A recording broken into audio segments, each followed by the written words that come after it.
జరిగింది. తప్పును విచారించే క్రమంలో ఏడు చేయకండి, తొందరగా విచారించండి అన్నాం. మంచి అభిప్రాయం అయితే మీరు వెళ్ళగెక్కారు. మీరు ఇచ్చిన సూచన అయితే చాలా బాగుంది. ఎస్ శివకుమార్ లాల్ గారు మీరు కనెక్ట్ అయ్యారు, కంక్లూడ్ చేయండి. మీరు ఇందాక ఫోన్లో చాలా ఘాటు వ్యాఖ్యలు అయితే చేశారు. మరి వాళ్ళ జరిగిన పెనుగురాటలో ఆయన తొంటి విరిగిందని చెప్పారు. ఆ మాటలకు మీరు కట్టుబడి ఉన్నారా?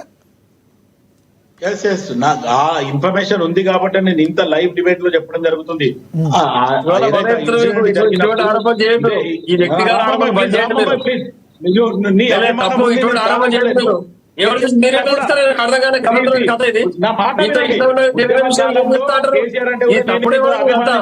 కాంగ్రెస్ పార్టీ ఆరోపణ చేయొద్దు, కేసీఆర్ గారి గౌరవానికి భంగం కలిగించే మాటలు మాట్లాడొద్దు దయచేసి. ఇటువంటి ఆరోపణ రాజకీయ ఆరోపణ చేయండి. పరిపాలన కరెక్ట్ చేయలేదా, ఉద్యోగాలు చేయలేదా, పెన్షన్ లేదా, సంక్షేమ పథకాలు చేయలేదా? రామ్మోహన్ గారు ఒక్క నిమిషం ఆగండి. రామ్మోహన్ గారు ఒక్క నిమిషం, ఆయన ఏం మాట్లాడుతున్నారు ఇందాం మీరు మాట్లాడింది కదా, మీకు మళ్ళీ ఇస్తాను. శివలాల్ గారు చెప్పండి. శివలాల్ గారు చెప్పండి. వ్యక్తిగతంగా ఎవరి మీద దూషించాను. నా ఇన్నేళ్ల రాజకీయంలో నేను కేసీఆర్ అంటే కూడా అభిమానం, నేను కాదంటలేదు. కానీ అభిమానం వేరు, జరుగుతున్న సంఘటనలు వేరు. ఈ రోజు బండారు రామారావు గారు ఏదైతే చెప్తున్నారో, నేను ముఖ్యమంత్రి రేవంత్ రెడ్డి గారు కూడా అదే చెప్తున్నా. ఇది లేడీ సీరియల్ లాగా పెంచకుండా ఎట్టి పరిస్థితుల్లో దీని మీద ఒక ఫుల్ స్టాప్ పెట్టేసి ఇది ఖతం చేయండి.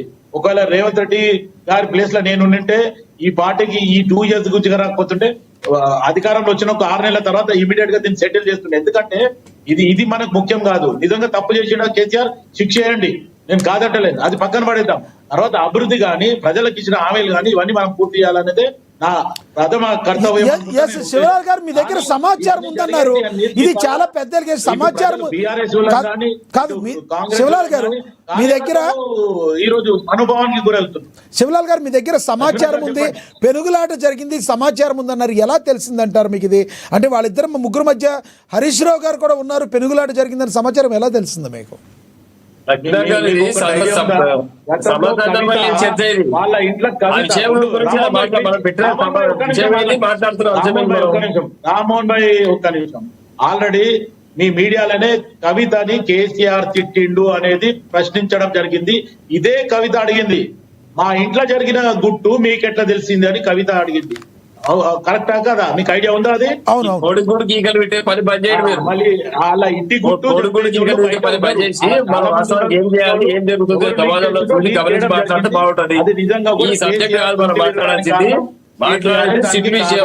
విచారణ విషయం.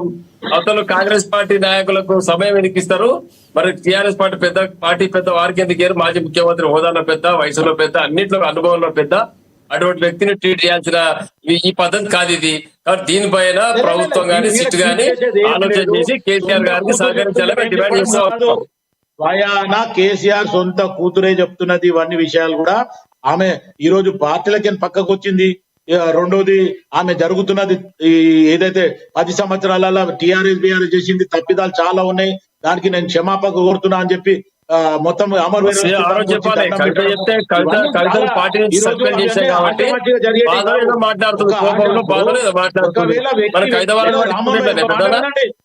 అరే మీరు ఉండొచ్చు అభిమానం, నేను కాదంటలేదు. మీకు కేసీఆర్ అంటే అభిమానం ఉంది, నేను మీ అభిమానం నేను ఎక్కడ అడ్డుపడతలేదు. కానీ జరిగిన తంతుని బట్టి ఆలోచిస్తే ఈ రోజు జరిగిన తప్పునన్నా ఒప్పుకోవాలా? లేదు అంటవా?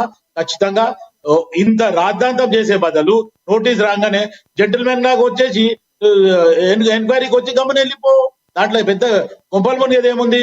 నువ్వు ఆల్రెడీ బాటలు తాగిందని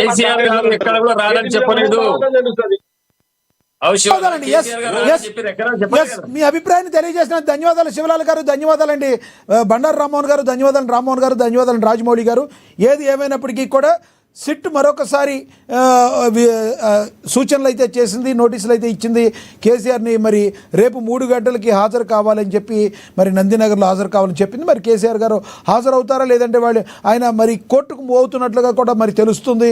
మరి మున్సిపల్ ఎన్నికల తర్వాత తను అందుబాటులో ఉంటానని చెప్పే ప్రయత్నం అయితే చేస్తున్నారు. చూడాలి మరి రానున్న రోజుల్లో సిట్ అధికారులకు కేసీఆర్ ఎంత మేరకు మరి ఆయన తన యొక్క పాజిటివ్నెస్ని చెప్తారో, సిట్ అడిగే సంబంధించిన ప్రశ్నలకి సరిగ్గా సమాధానాలు చెప్తారా లేదా, అసలు ఆయన అనుకూలంగా ఉన్నారా లేదా అనేది మరి కొన్ని రోజుల్లో మనకి ఒక క్లారిటీ వచ్చే అవకాశం అయితే కనబడుతుంది.